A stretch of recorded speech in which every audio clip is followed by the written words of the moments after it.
अस्सलाम वालेकुम साथियों। तो हम किचन में काम कर रहे हैं और तारी बनाई है, थोड़ी सी चिकन थी और एक दो और छोटी छोटी चीज़ें तैयार की हैं और थोड़े से बर्तन थे किचन में आए तो बच्चों ने रखे हुए। हाँ, तारी बनाई तो जाहिर है डिश वगैरह खा लेंगे तो सोचा वो धो लें। तो साथ साथ बेटी के साथ बात कर रहे थे कि सुना है कि अरिजीत सिंह जो हैं वो प्लेबैक सिंगिंग अब नहीं करेंगे, उन्होंने कहा है। तो अफसोस भी हुआ जाहिर है और दुख भी हुआ।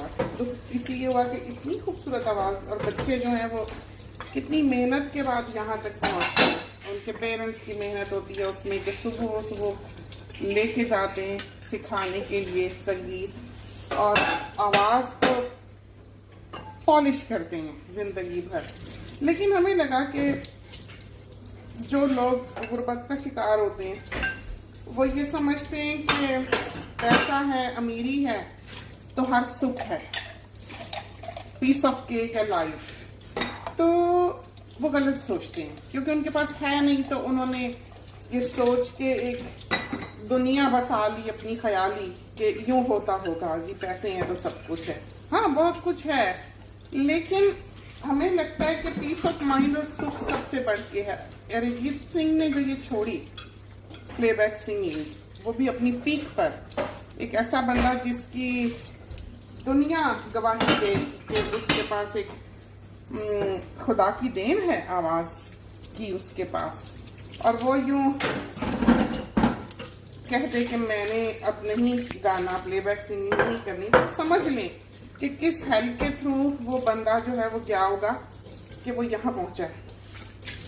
तो उन लोगों के लिए जो समझते हैं कि अमीरी और पैसा सब कुछ है, ये एक बात हमने सोचा कि हम ज़रूर कर दें। फिर सियासतें जो हैं ये इंसान को कहीं का नहीं छोड़ेंगी। जो दुनिया की हालत हो रही है इतनी बुरी, ये सब इन सियासतों की वजह से है। तो बेटी फिर बात करने लगी इसकी आतिफ असलम की आवाज़ की कि कितनी खूबसूरत आवाज़ है, लेकिन इंडियन गायकी में सुनाई थी बहुत बेहतरीन गाने वाले और अब कहीं सुनाई नहीं देती है। तो यकीनन वो भी सियासतों का शिकार हुए। तो अल्लाह माफ़ करे, इंसान को प्योर होना चाहिए और इंसान को जो खुदा ने दिया हो उसकी कदर करनी चाहिए और इंसान को शुक्र करना चाहिए कि जो भी अल्लाह ताला ने उसे दिया है उस पर ही, चाहे वो ज़्यादा है चाहे वो कम है।